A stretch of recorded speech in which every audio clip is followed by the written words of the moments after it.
Usine Up, l'émission de l'usine nouvelle et d'Epoca Up qui met en lumière les startups et scale-up porteuses de sens, d'innovation et de savoir-faire à la française.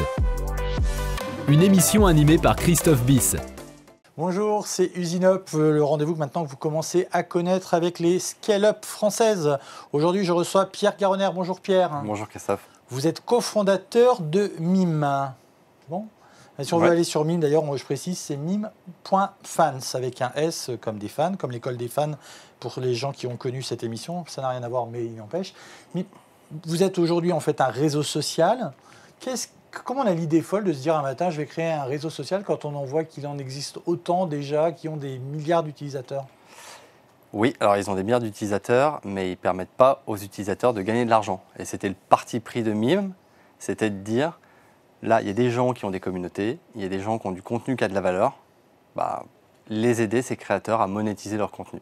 Et on s'est très vite rendu compte que des gens étaient prêts à payer pour accéder à ce contenu et pour avoir une interactivité avec le créateur. Alors ça veut dire que moi aujourd'hui, si j'ai envie de vendre, je ne sais pas ce que je peux vendre, mais par exemple, si je veux vendre ce programme, je peux aller sur votre plateforme, je le mets et puis je vais pouvoir, vous avez une solution tout en un qui fait que je vais toucher l'argent après? Oui, vous pouvez imaginer par exemple l'Usine Up en freemium sur Mime. Et puis peut-être des coulisses. Exactement, les backstage ou des interviews un peu plus premium qui seraient accessibles uniquement. Déjà premium plus. C'est pour ça que je pense que ce n'est pas très adapté, mais vous pouvez imaginer plein de choses ou des interviews exclusives avec des personnalités assez dingues. Là, elles seront accessibles uniquement contre abonnement. Ça veut dire qu'aujourd'hui, vous faites surtout les utilisateurs sont plutôt du B2C ou il y a peu d'activités business sur la plateforme, il y a tout? Que du B2C. C'est un choix ou c'est parce que les entreprises n'osent pas encore venir? C'est que ce n'est pas un modèle à date qui est adapté aux entreprises. Aujourd'hui, le modèle, c'est vraiment, on crée une plateforme qui fonctionne comme un fan club, donc les personnalités, que ce soit des artistes, des sportifs, des coachs, des mentors, des personnalités de télé-réalité, se créent un compte et ensuite leurs fans vont s'abonner pour accéder justement au contenu un peu caché de ce compte, aux arrière-coulisses, interagir avec la personnalité. Donc on reste quand même dans une logique où j'ai une personnalité et j'ai un fan qui derrière veut accéder à ce contenu. Vous avez aujourd'hui 300 000 créateurs de contenu, uniquement des Français, vous en avez dans le monde entier? On a 80% de l'audience qui est française, aussi bien chez les créateurs que sur les utilisateurs. Et le créateur, donc c'est plutôt, là vous donniez plein d'exemples, c'est aussi bien des sportifs que des artistes, c'est vraiment tout style de personnes ou il y a quand même un profil type? On n'a pas de profil type, on a tout. On a profité de l'émergence, avec le Covid, il y a eu l'émergence des créateurs qui ont investi la plateforme c'était en 2020, en mars 2020. Donc là, on a eu une grosse croissance, on a multiplié par 3 à peu près tous les KPI, que ce soit le nombre de créateurs, le nombre de fans. Les gens étaient chez eux, donc ils allaient chercher des trucs à regarder. Les gens étaient chez eux. On a eu aussi beaucoup de personnes issues de la télé, notamment de la télé-réalité, qui ont investi la plateforme à ce moment-là. C'était au moment où la plateforme était en train de naître. Donc on a profité de cette verticale. Et aujourd'hui, Mime s'adresse à toutes les verticales, que ce soit les coachs, les mentors, que ce soit les sportifs de haut niveau. On a Jean-Claude Van Damme qui a rejoint la plateforme Mime il y a quelques mois, qui permet justement à tous ses fans de lui parler, d'accéder à des moments vidéo qu'il n'a jamais publiés, d'accéder à sa morning routine par exemple, ou à du contenu personnalisé. Et vous comment dire, le contenu, la personne qui amène un contenu qu'elle veut faire payer, elle décide, vous n'avez aucun contrôle éditorial, vous prenez tout, vous choisissez, il y a des choses que vous interdisez? On ne s'interdit rien, du moment que c'est dans le cadre de la loi. Le créateur doit publier du contenu qui respecte la loi, que ce soit du contenu photo, vidéo, des lives. Aujourd'hui, on peut faire des lives sur Mime, donc on peut très bien faire un concert live en intimité ou faire une retransmission d'un vrai concert, qui est, je dis n'importe quoi, à l'Olympia. Et la personnalité peut très bien dire, pour tous ceux qui n'ont pas la chance de se déplacer à l'Olympia, ils peuvent, contre 5, 10 euros, accéder à ce concert depuis chez eux. Et là, par exemple, parce que moi j'avais vu ça, je me souviens de ça, à une époque, on pouvait choisir des axes de caméra. Ça, vous avez ça ou pas encore? Si on est à distance, nous, on n'a pas ça. Maintenant, on peut imaginer que les prods, elles ont des mélangeurs, elles sont capables d'avoir un signal vidéo complet. Nous, on récupère le signal vidéo. En fait, nous, ce qui se passe, c'est qu'on a mis en place un système de clé de stream qu'on peut transférer justement à l'artiste qui va pouvoir streamer sur Mime la captation vidéo. C'est possible aujourd'hui. Mais nous, on ne s'occupe pas de choisir les angles de caméra, ce genre de choses. Il y a des boîtes qui le font mieux que nous. Très bien. Très bien. Eh bien, écoutez, pour la première rubrique de ce programme s'appelle l'Instant Business. C'est une question de Fabrice Pelosi, expert reconnu du monde des startups. Usine Up, l'émission de l'usine nouvelle et d'Epoca Up. L'Instant Business. Dans quelle mesure permettez-vous aux créateurs de générer des revenus par rapport à des plateformes traditionnelles comme TikTok ou Snapchat ? Eh bien, la question, elle est simple. Sur TikTok, Snapchat ou tous les autres réseaux sociaux, vous ne pouvez pas gérer des revenus. Ou en tout cas très peu. Vous n'avez pas la main. Nous, l'idée, c'est que sur Mime, vous avez la quasi-intégralité de tous les revenus générés par votre communauté. C'est ça l'enjeu. Mime, évidemment, prend une commission sur tous les revenus générés, que ce soit sur les revenus liés à l'abonnement ou sur les contenus personnalisés qui sont vendus après l'abonnement. Mais on donne tout le pouvoir au créateur de monétiser tout son contenu qu'il va publier sur la plateforme. Alors, revenons justement sur ce modèle économique. D'abord, il faut payer un abonnement à Mime pour pouvoir y accéder et après, on paye des prestations ? Oui, l'utilisateur va s'abonner à sa personnalité préférée, par exemple. Ah oui, ou c'est à un son abonnement, coach. oui, c'est pas un abonnement au sens paiement d'un abonnement. Oui, vous vous abonnez, si vous vous abonnez, vous payez avec votre carte bleue. Le prix de l'abonnement de cette personnalité est fixé par la personnalité elle-même. Donc vous vous abonnez. Le fait de vous abonner, ça vous donne droit à tout le contenu. Donc ça vous débloque le profil de la personnalité. Et ça vous permet aussi d'interagir avec la personnalité et de lui parler. Ce que vous ne pouvez pas faire si vous n'êtes pas abonné. D'accord. Et est-ce que, alors je ne sais pas, souvent l'argent est tabou. Alors, une personnalité, elle peut gagner jusqu'à combien ? Vous pouvez donner des chiffres de combien certains gagnent ou Alors il n'y a pas de limite, mais on a des créateurs de contenu chez nous qui peuvent gagner plusieurs centaines de milliers d'euros par mois, par exemple. Ouais. Est-ce qu'un des développements, ça ne serait pas le commerce ? Enfin, on voit beaucoup aujourd'hui de téléachats en ligne. On a tous vu ces images en Chine avec les petites boîtes. Enfin, oui, c'est pas des petites boîtes, mais des studios qui sont collés les uns aux autres avec à l'intérieur des gens qui vendent avec un bain-goût incroyable. Est-ce que ça peut être une source de diversification pour vous ? Oui, alors complètement. Ce qu'on appelle le live shopping, c'est un peu le terme à la mode. Nous, on permet depuis peu sur Mime de faire du live.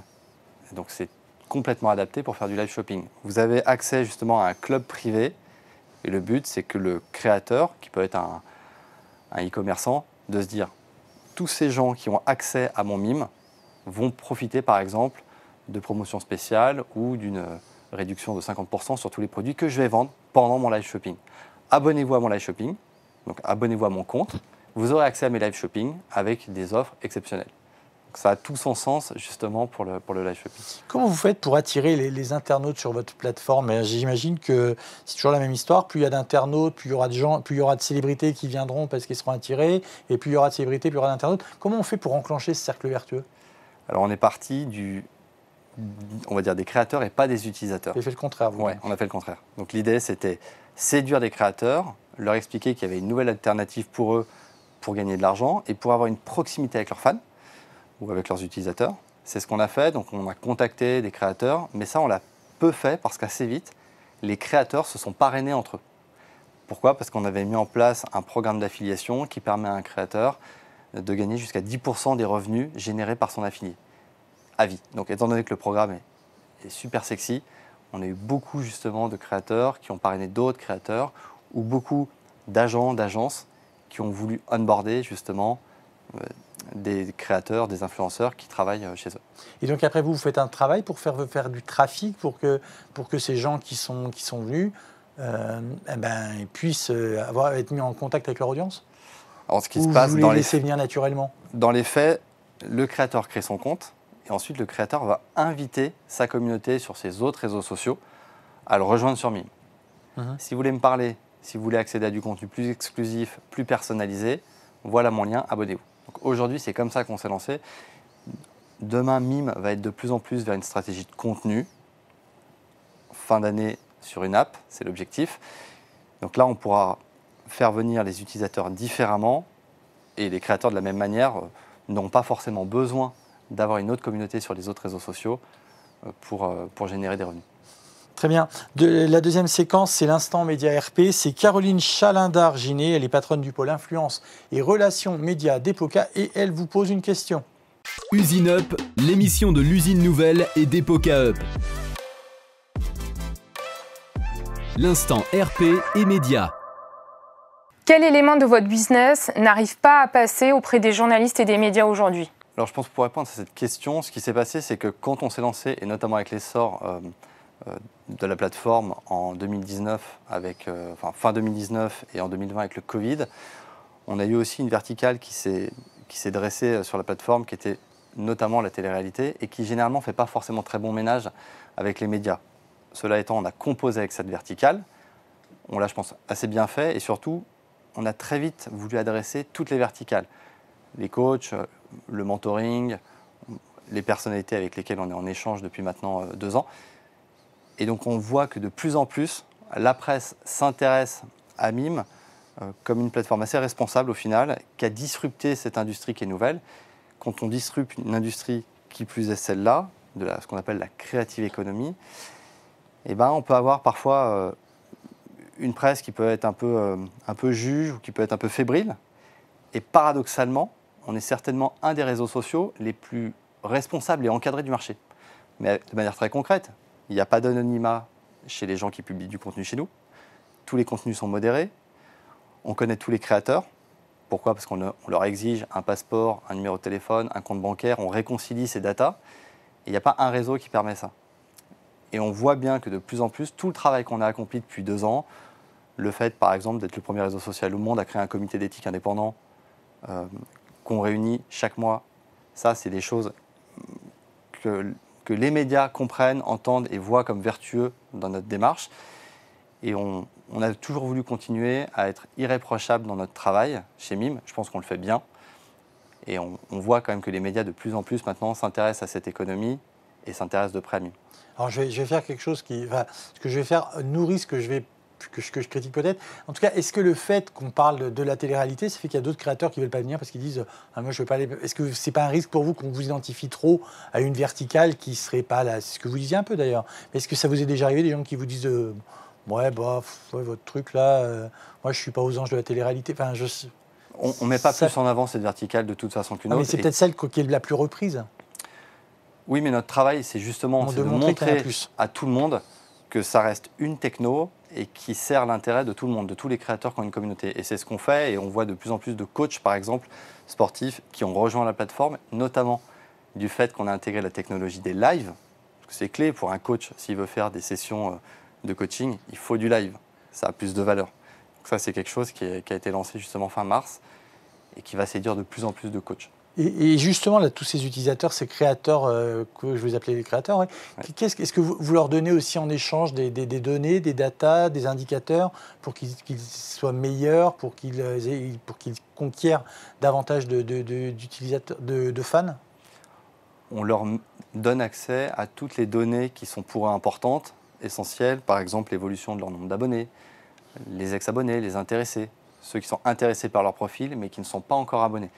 Ils ont accès à tout ça, la répartition de leurs revenus, par abonnement, par contenu personnalisé qui ont été vendus. Et ces outils leur permettent d'être plus efficaces chaque semaine et chaque mois. Très bien. Qu'est-ce que vous avez déjà vu chez vos concurrents qui vous bluffent ? Une fonctionnalité ou vous dites ça, quand ils font ça ? Alors, il n'y a pas beaucoup de concurrents. Ouais. Non, mais c'est un peu une réponse bête, mais il n'y a pas beaucoup de concurrents. Et, on va vous surprendre, on s'est très peu intéressé à ce que faisaient les concurrents. En tout cas, quand on a lancé Mime, on ne savait pas que des concurrents existaient à ce moment-là. Ça peut paraître un peu drôle, mais on a lancé ça, c'était un projet parallèle. Moi, j'étais encore salarié, mon associé avait son entreprise. Et puis très vite, le projet a marché, puis on s'est rendu compte qu'il y avait un concurrent, 2 concurrents, mais qui n'étaient pas... on ne s'est jamais intéressé à ce qu'eux faisaient. On a essayé, on a dit, tiens, on ne comprend pas trop ce qu'ils font. Bon, bah, nous, on va faire ce que nous, on a envie de faire avec nos règles. Donc, est-ce qu'il y a un concurrent qui fait quelque chose de bien ? Ils font forcément tous certaines choses mieux que nous, mais nous, on fait aussi des choses mieux qu'eux. Et la preuve en est, c'est qu'aujourd'hui, on est une belle boîte, on a 8 millions d'utilisateurs, donc ça prouve qu'on a un produit qui tourne bien. Vous avez quand même fait une étude de marché, parce que j'imagine comment vous lancez Mime, est-ce que c'est pas évident de se dire que les gens vont payer pour aller sur des réseaux sociaux ? Vous aviez regardé un peu ce qui se faisait ailleurs ? Pas du tout, puisque au départ, ça a été un projet parallèle. Ouais. Donc, on a fait un POC fin 2018. On a développé en interne avec nos moyens, parce qu'on était 2.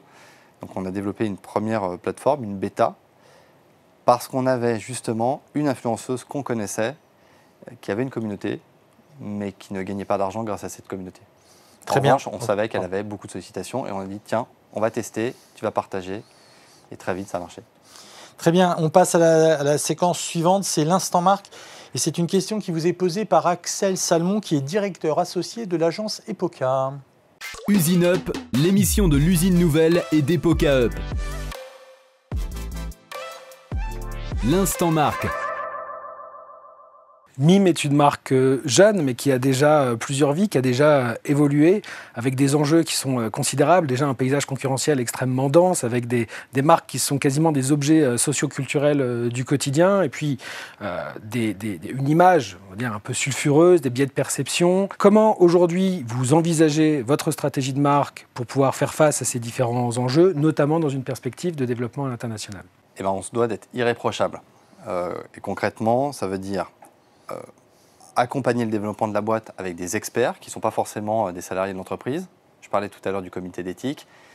On a 6 experts indépendants en cybersécurité, dans le juridique, en économie par exemple.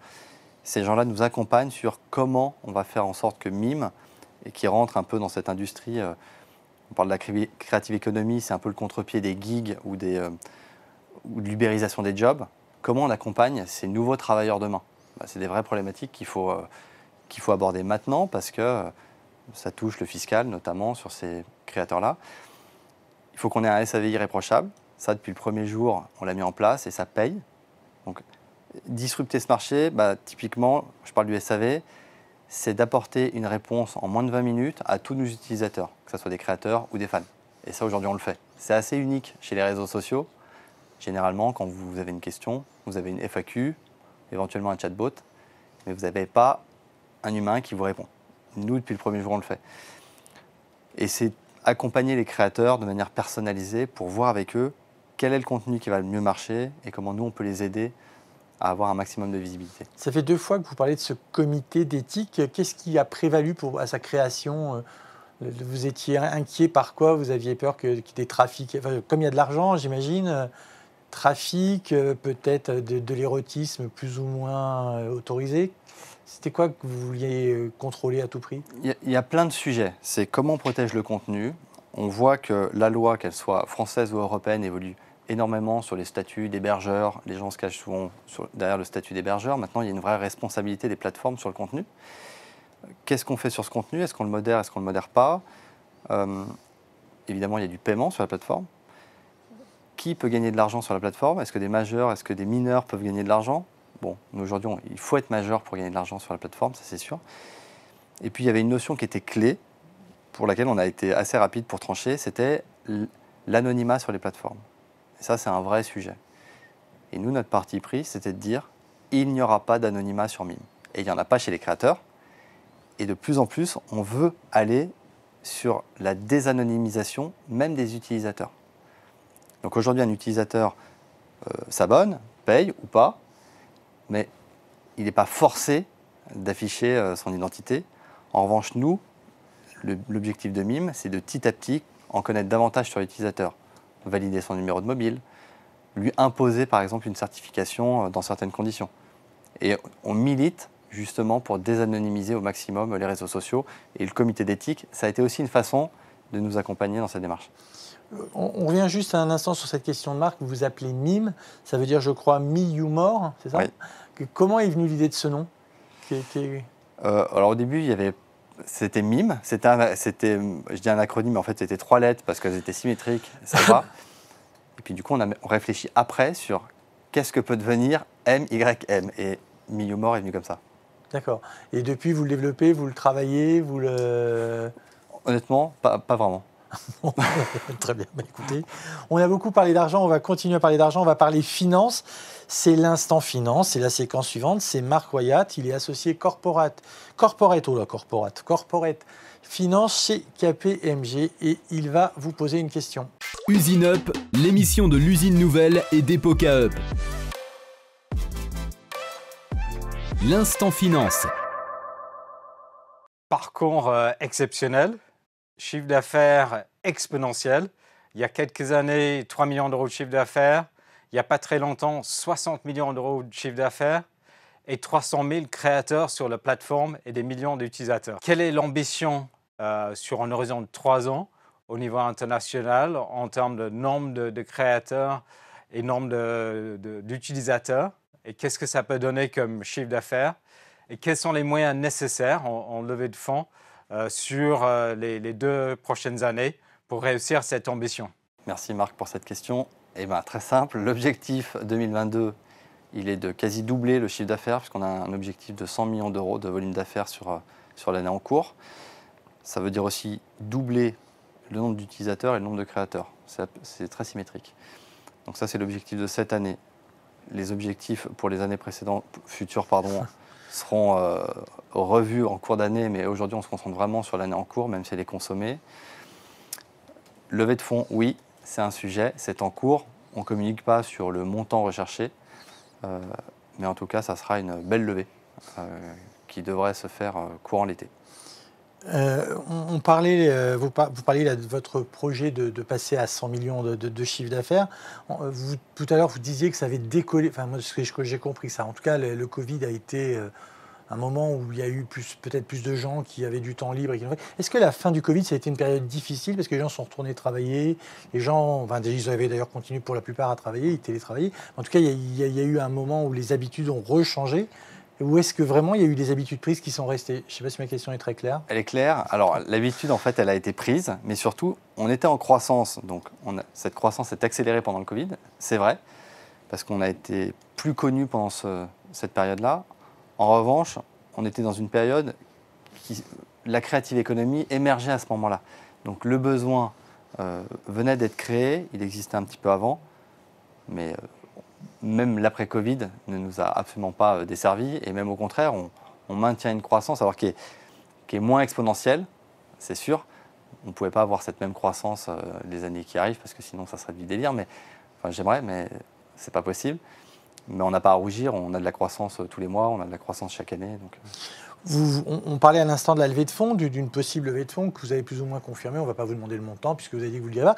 Mais aujourd'hui, dans le climat d'aujourd'hui, il y a quand même plutôt pas mal d'argent. Est-ce que quand on est une start-up, aujourd'hui, on choisit ses investisseurs en fonction, par exemple, je ne sais pas, de ce qu'ils ont fait avec d'autres? Est-ce qu'aujourd'hui, là aussi, comme on dit souvent ça pour le marché de l'emploi, je me demandais si sur le marché de l'investissement, on pouvait dire la même chose qu'aujourd'hui. Vous choisissiez avec qui vous aviez, de quel argent vous aviez envie? Ça, je vous le dirai dans quelques mois. Mais est-ce que vous sentez que dans le rapport de force, vous avez quand même une plus grande facilité à aller draguer des gens que vous n'auriez peut-être pas osé aller avant? Alors maintenant, en fait, il y a beaucoup de gens, des investisseurs privés par exemple, on en a beaucoup, même avec des gros portefeuilles qui souhaitent investir chez nous. Ça, on en a tous les jours. Maintenant, on préfère être accompagné par des acteurs très solides pour faire une levée de fonds solide. Mais oui, là, aujourd'hui, on pourrait imaginer, si on était dans une série A ou si on était au lancement du projet, on aurait pris tous les fonds, toutes les centaines de milliers d'euros qu'on aurait pu lever, on l'aurait fait. Là, aujourd'hui, on n'est pas dans cette logique-là. Là, on a envie d'avoir peu d'investisseurs, qu'ils soient français ou étrangers. Étrangers, ça sera sûr. On a, sur 2021, 2 tiers, je crois, des investissements qui étaient faits, des capitaux qui étaient investis, c'était des fonds étrangers. Sur les à peu près 11 milliards qui étaient investis. Donc, on sait que ça répondra à ça aussi.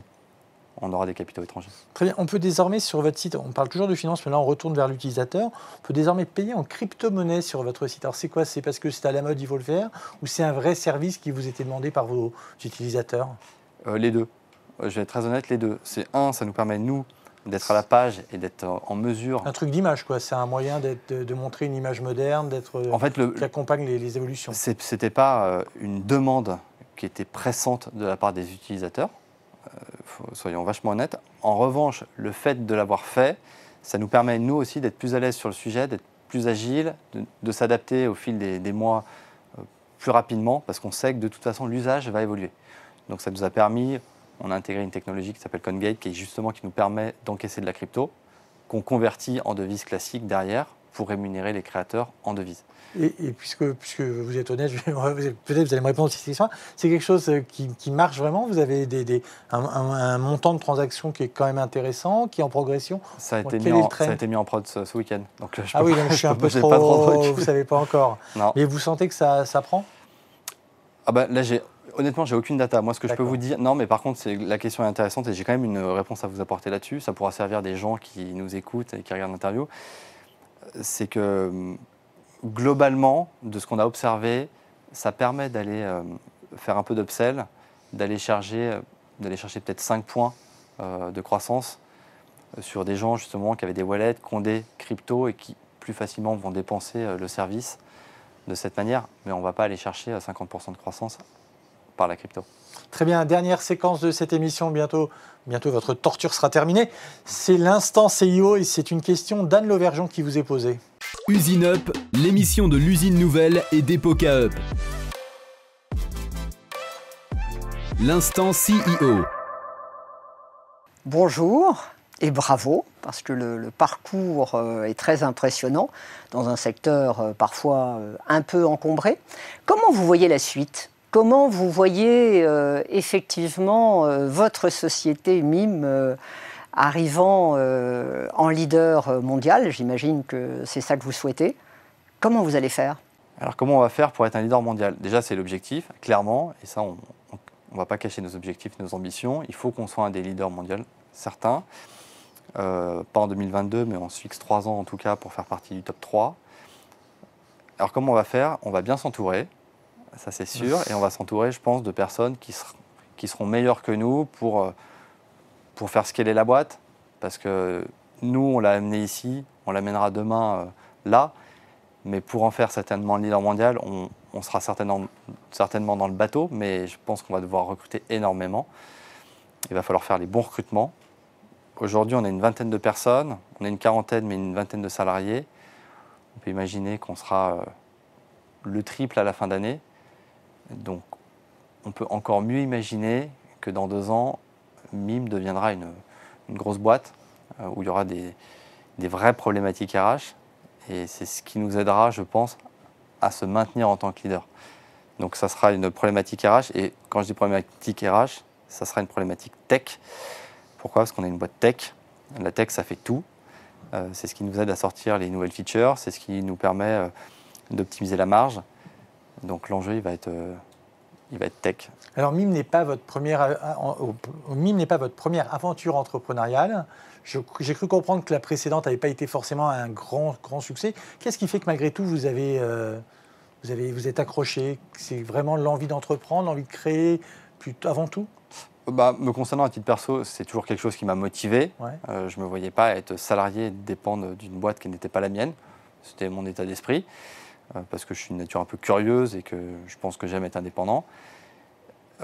J'ai eu un échec il y a plus de 13 ans, qui était un four total. Mais, ça vous a appris quoi ?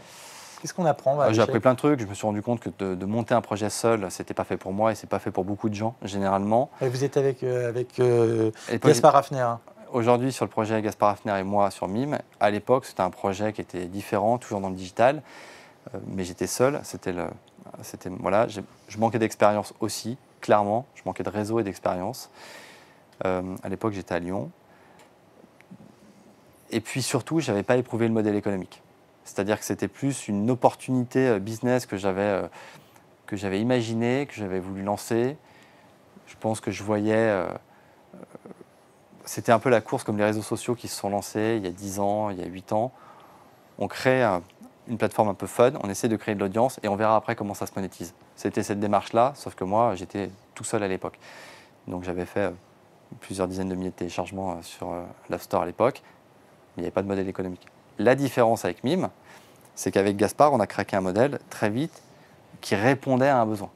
Et on l'a vu le premier jour, quand on a mis en prod notre POC, on a très vite vu qu'il y avait des transactions avec la carte bleue qui étaient opérées.